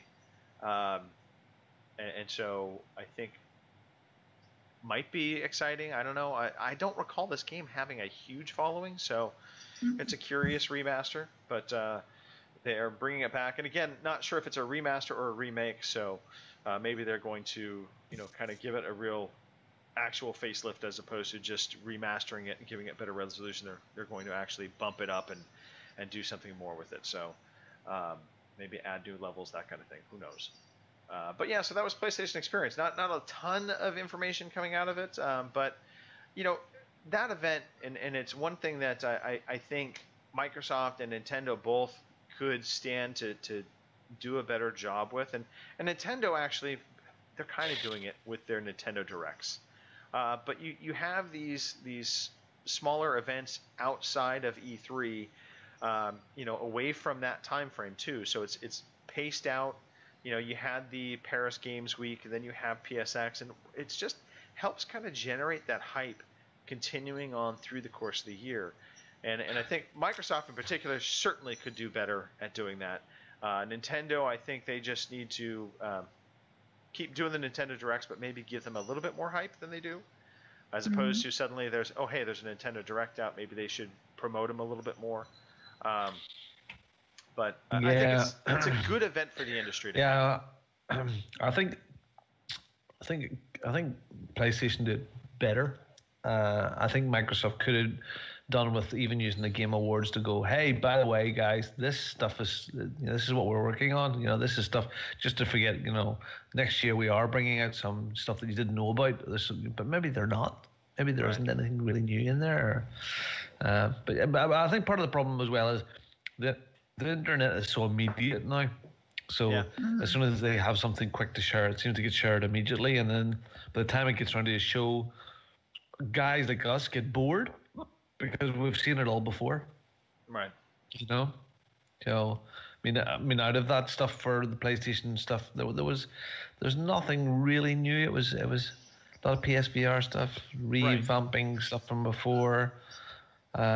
Where in the olden days, E3 and things like that, we didn't really know what was coming, but now everything is leaked to death. And I'm a great believer in what Bethesda have done over the years. Is like, here it is, it's out in 2 months or it's out in 3 months. Great, do that, please. Right. I don't like this 2-year, 3-year lead-in time. No. Anyway, not for you. I mean, at the end of the day, what I like though that these events do, like I said, it just kind of helps keep that hype going. It helps keep you being excited about the platform, about the games coming, even if it's just seeing it again.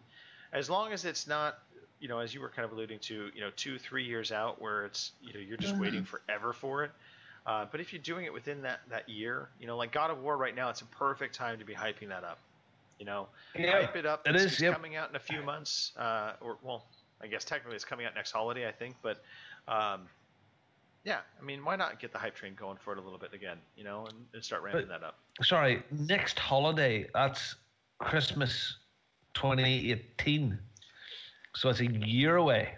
I think. I don't know for sure. It might be sooner. And so full disclosure, I don't know the release date. It might be a March release date because I know Sony is pretty good about getting March games in. So I know they'll have something in that window. If it's God of War or something else, I don't know. Hey, sorry, was that game with the zombies called Days Gone? Is that the one with the I was thinking Days Gone? It was Days Gone, yes. Yeah, Days Gone. Yes. Yeah, cool. Yeah, well, it's great to have these little extra events anyway, Yeah. And if the public can get into those, I wish there was a bit more, they come to Mexico and do some of them. That would be nice. Wouldn't it be nice? Yeah, that would be lovely. Hey, speaking of something lovely, we do not have a news quiz. No, 3 weeks. Quiz. I know. I will not be caught up with Mark. Damn it. I know. Jason Johnson apologizes. He's been having a rough few past weeks. So hey, you know what? He gets a pass. The man has been there for us. But if you take this opportunity to ask Kim and I anything you want, then anything, and it's an AMA with Kim and Robin. I mean, what would you ask? All is there, right. is there anything you've ever been curious about me? Or we'll be completely honest with you. You can ask anything. Kim and I. Okay, Kim, yeah? Sure, why not? All right. Yeah. I'm going to start first with Robin.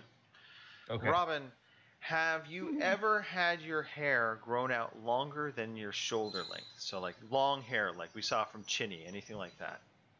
Has your hair ever Never. actually been long? It's always been short. 80s style down to the nape of the neck, but no, I've never had long hair. No, never. I've never had a rat tail Okay. or anything like that. There. No. But I have had my hair colored when I worked in the hairdressing trade as a salesperson. What color was it? Yes. Can I ask? It was fucking orange. Oh, that's awesome. It was carrot orange.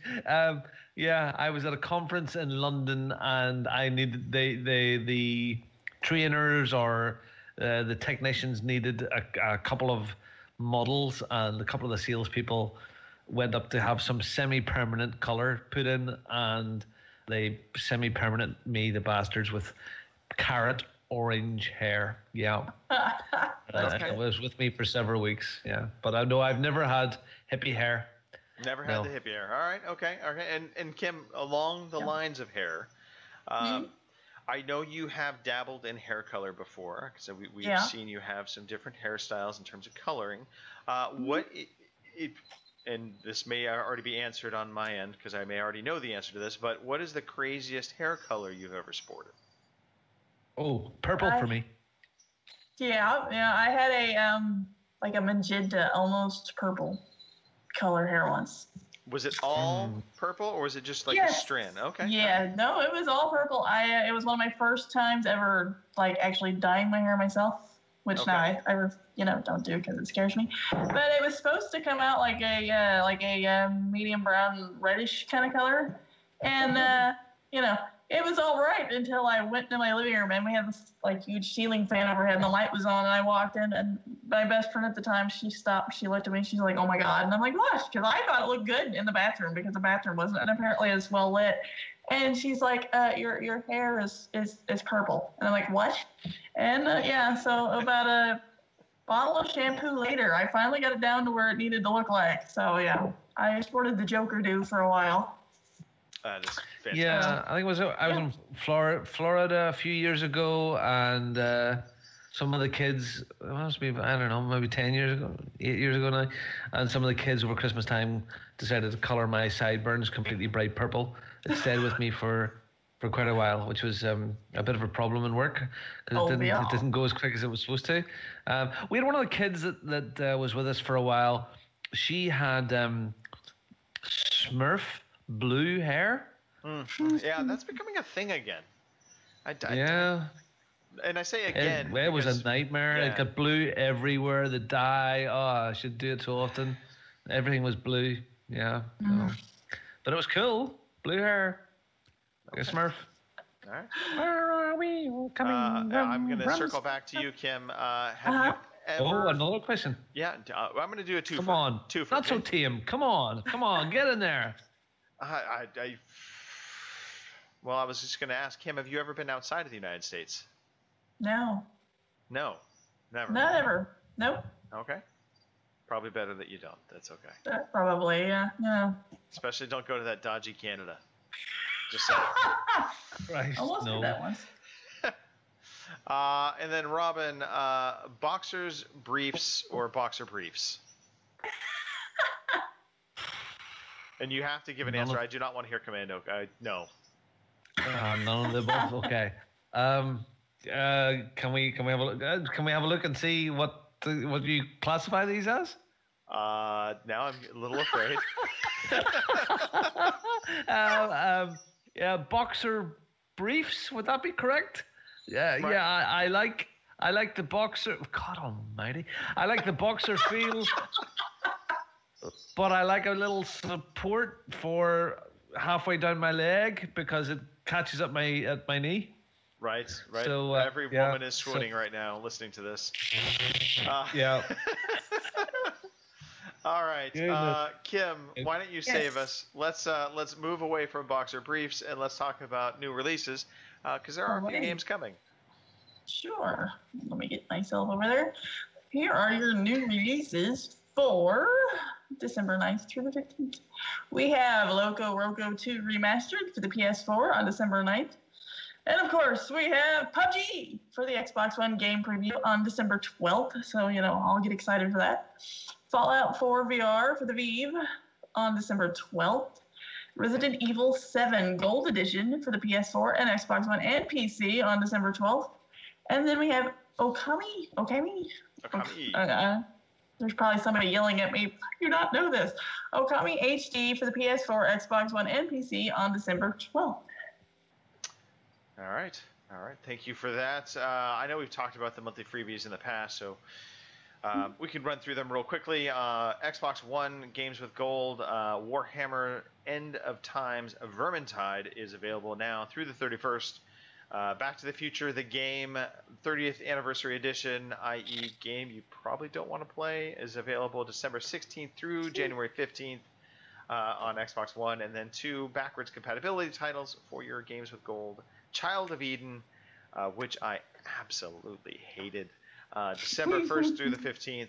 And Marlo Briggs and the Mask of Death, that's your Indiana Jones simulator, December 16th through the 31st. And the Banana Hiding Simulator game also coming out next month, just for Robin. PS Plus games for December: Darksiders 2 Definitive Edition out for PS4. Kung Fu Panda: Showdown of the Legendary Legends. That's a mouthful. Then you have Until Dawn: Rush of Blood, which is a PSVR required game. And then That's You, which is a PlayLink game, which that's kind of a thing that I think they're really trying to kind of push. X-Blaze Lost Memories is a PS3 title, as well as Siberia Collection, another PS3 title. And then if you are a PS Vita owner, you are in luck. You get a couple games, Forma 8 and Wanted Corp coming out. Or Wanted Core, I guess not Corp. That would be Robin lingo. That's me taking shots. That's not really fair. You're giving an opinion of me. I mean, that's sort of a premature evaluation. Really is, Robin, I would like to talk about something near and dear to your heart. Oh, my Johnson. Again, the ladies swoon. The year of living gaga lastly. Hashtag YOLG log. And victory achieved. My goodness, what a year. Full credit to you all. So what Victory Achieved is, if you're listening and you've never ever sent in a Victory Achieved, do it. People win money. They really do. We really do send them money. It's cool. And they buy stuff with that money. Or sometimes they put it away in a drawer somewhere and then someone steals it somewhere down the line.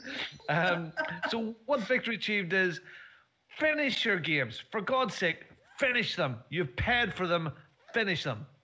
Finish it. And when you come to the credits at the end of the game, stand in front of your television screen with your camera, take a selfie shot with it, and you tweet that off on the Twitter thing to @OC_podcast, and you put a little hashtag sign and write Victory Achieved. And then usually me will get it and retweet it to all our millions of followers, and you'll be famous. Famous you will be. Famous. And then we enter in the prize draw. The next draw is coming up soon on New Year's Eve, and you're going to win $20 or 15 squids to spend on PSN, XBL, Steam, Nintendo, or Ann Summers. Whatever you want. Yeah, disclaimer. Not everybody will win $20. Only one lucky winner will win $20. Oh, shit. Mark, you've been doing it wrong. That's why you're skint, mate. So, the people that have been part of the Year of Living Dangerously, thank you very much for your support this year. I'm going to wrap it up. I'll keep on saying that. We're going to wrap it up around Christmas time. People that have finished games for their Year of Living Dangerously this year, this week, Mark Anix finished Gears of War 4. He's been on a real roll. He has been. Hutch DBL finished Grim Fandango. Great game, classy. John Mouse, who was finished with the Year of Living Dangerously, came back and he finished Rebel Galaxy. Terraform finished Strike Suit Zero. That's it. I've never had a completion of Strike Suit Zero. That was a pretty crappy game. Good lad. Yeah. Dennock TQ, he finished Grand Theft Auto 5. Good lad. Mark Anix also finished Halo 5 Guardians. And also our fantastic Australian friend, Mr. Maggie, 1994, finished Halo 5 Guardians as well. So, good lads. See? Right. So, and they're, whether they're on your log or whether they're not, they're entered into the draw. And the more games you finish, the more chances you have. If you're not in it, you can't win it. So, Thank you. Keep on playing along. And for all of those people that completed those games, you get a fantastic live. Victors achieved. Victors achieved. You have just. I can't do it. I can't do it live. Just put them down now. Here we go. No, here we go. You put me on the spot. I got to do it. All right, Get here we your go. jingle bells ready. Come on. Okay. Jingle bells are ready. That's the do-over. Victors achieved. Victors achieved. You have received a Victors achieved. Sorry, you were muted. You do that again? Damn it. Damn it. All right, moving on. I think it's time we can actually close this show out. I think we have done enough nonsense to get us to this point. So, Robin, this is a very important time of the show. I need you in your sexiest way, Robin, to read through our closing notes. Oh, goodness me. Okay, right. Non-controversial way to do this. How do you all be part of the conversation? I can't do it. I can't do it, Nicole. Okay, look, if you want to join in with us tonight, the guys in the chat or live chat have been really funny, and even now they're talking about things. Halo 5 gardeners. Halo 5 gardeners. And Sarah's saying that I like gardening. Right. It's just so good. So, Martin and Sarah and the crew and Night Raven 19 have been so good in that chat been tonight. On point tonight, man. They have been killing it. So really good. Really, that it makes it fun for us. Anyway, to get into part of that, watch us live on twitch.tv/OC podcast or on Mixer or on YouTube at 11 o'clock in the UK, 3 p.m. on the West Coast and 6 p.m. on the East Coast and 2 a.m. in Moscow. Please, if you can, leave us a review somewhere. YouTube, iTunes, Mixer, anywhere you can. Write a note. Send an email and say, hey, we like yous. And you can send an email. You can do that. And the email address is podcast@ocpod.com. We have lots of groups. You'll find us on PS4 and Xbox One. And we have this thing called Discord. And if you go to discord.ocpod.com, you can come in and the guys chat away there. And look us also on Facebook and especially on Twitter as well. We do lots of stuff on Twitter. It's fun. And on Twitter, the sort of stuff that we get up to is things like we ask questions like, reply with a controversial video game opinion that you have. Yes, and we should mention that right now. We should, because we were supposed to a while ago. Yes. And absolutely. Richard Webster started this, the almost married man. Almost married man. And so I'm going to flick through some of these things that he said. He said, horse armor was worth it. Which is okay. Richard Natras, he said, The Witcher 3 is too long and very boring. He also said that Red Dead Redemption is an average game. What? Hate mail to Richard Natras. Stephen Bull, Cy Bull, he said, No Man's Sky exceeded all expectations and was a bargain at 60 quid. You will never ever be my accountant, Cy Bull. Stephen Ratcliffe, Steffi Business, he said Mass Effect 3's ending was brilliant.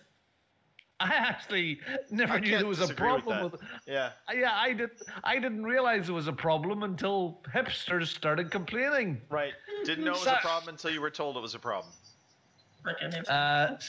Saibul also says that Jeff Minter is a fucking hack and simply rips off other people's ideas for the worst.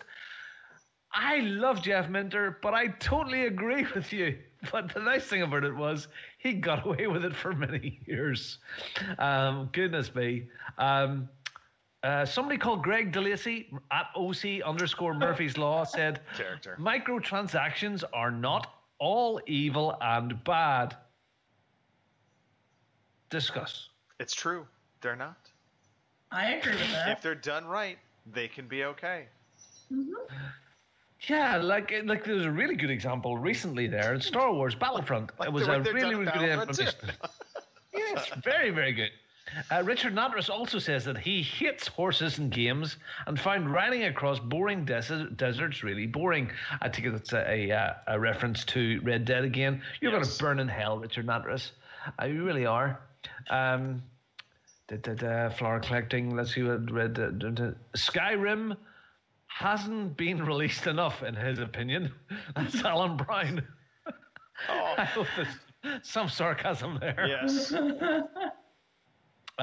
Bongo the Saiyan says, anyone who thinks Aliens Colonial Marines is a great game needs their head examined. Wholeheartedly agree with that statement. There's nothing controversial about that at all. No. John Mouse says Kane and Lynch games were good and need a remake. No. No. John Mouse also says that Mario is overrated and Zelda is a poopy. Possibly. Bongo the Saint says, anyone who thinks Aliens Colonial Marines is a crap game needs their head examined. Completely controversial. That is ridiculous. Oh, dearie me. What else do we have here? Night Raven. People said wait. We need to ban Night Raven now. He said, "I love that alien game." Yeah, that's it. Yeah, there was several people came out there as well saying that alien lives matter. You know, it really does.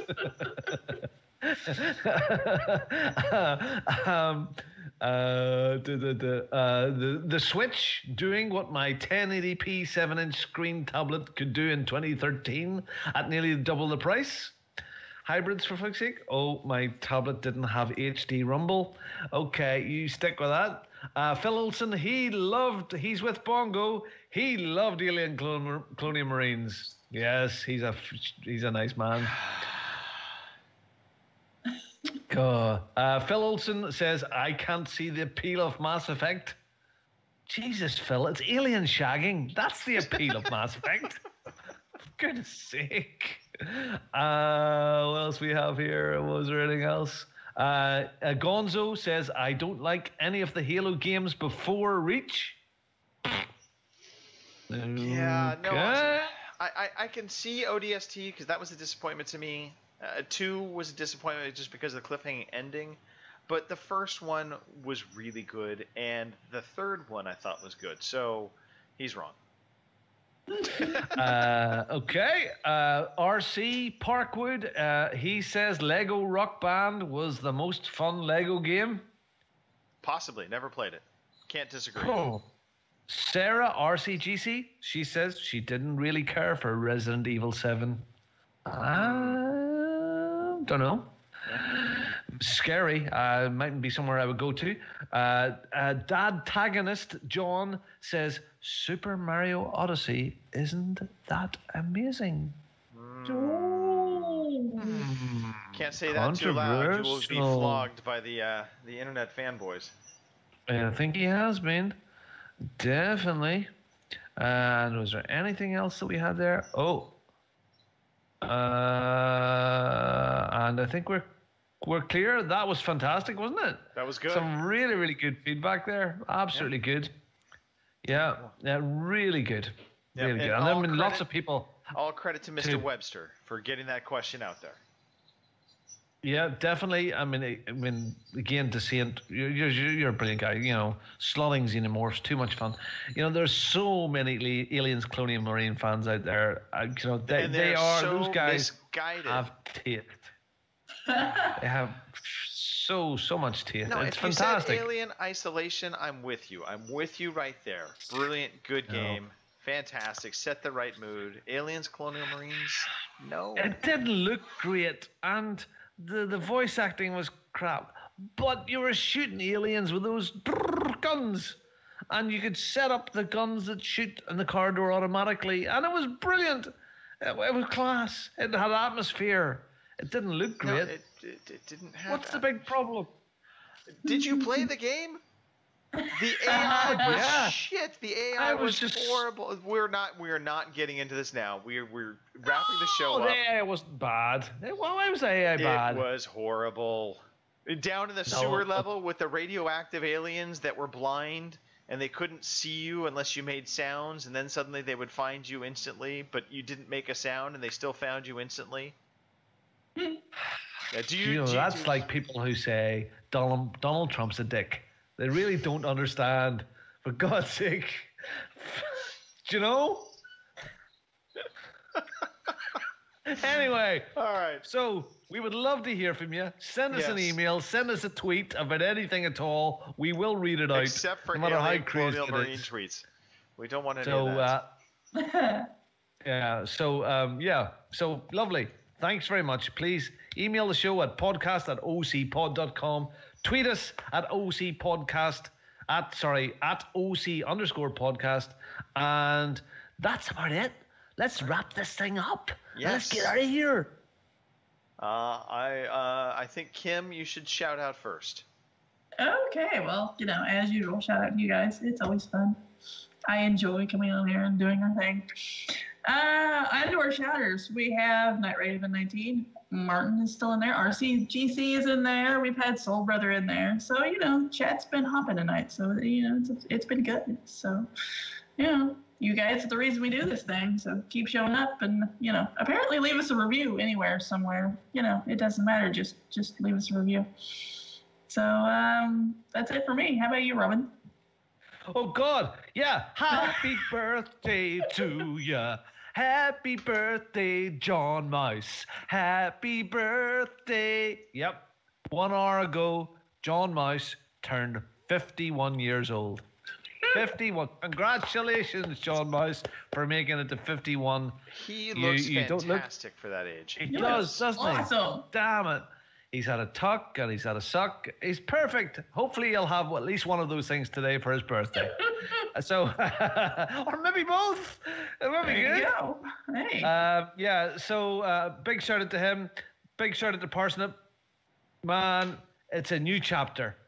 I'm so, new chapter. I look forward to this year, or not this year, because there's not much of it left, but over the next 12 months, I hope to take a little skip over to England, jolly old England, and we shall get together and talk about Wolfenstein and the silly old Hun.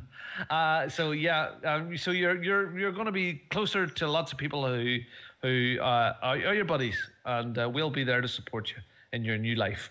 So good lad. That's me. All right. And Mark, get well soon. And Rich, thank you for the message today. Yes. That's it. All right. Thank you to the both of you for making the show. Thank you for everybody for putting up with the technical challenges that we The have. bells. Yeah, and the bells. They've been constant. The bells. The bells torture me. No. To that I say, Robin, I have this. And I'm going to put some Irish accent on now, and I will start saying film all the time. Yes. Get your lead, man. Aluminum and anyway, thank you to both of you. Thank you to the audience. Look, if you want to catch us, remember, tune in every Saturday, 3 p.m. on the Pacific, 6 p.m. on the East Coast, 11 p.m. in the UK. And you can come in, watch us live, take part in the chat, whatever you want to call it. We love you guys for being part of the community. And if you're not part of the community yet, but you're thinking you want to find some good gamers, then you know what? Hang out with us. Stay away from here. No. Embrace the crazy. Embrace the crazy. And just have some fun with it. And you're going to find some great people to game with. Whatever platform, there are people, whether it's PS4, Xbox, PC, we've got people from all walks of life here, even Nintendites. That's the new term, Nintendites. We love you all equally, some maybe a little bit more than others. And to that, we say adios. Have a good night. Game on. We will see you later. It's my job now to stall long enough to get some outro music playing, which hopefully it's happening sometime now. Thank you for listening to the Overseas Connection podcast.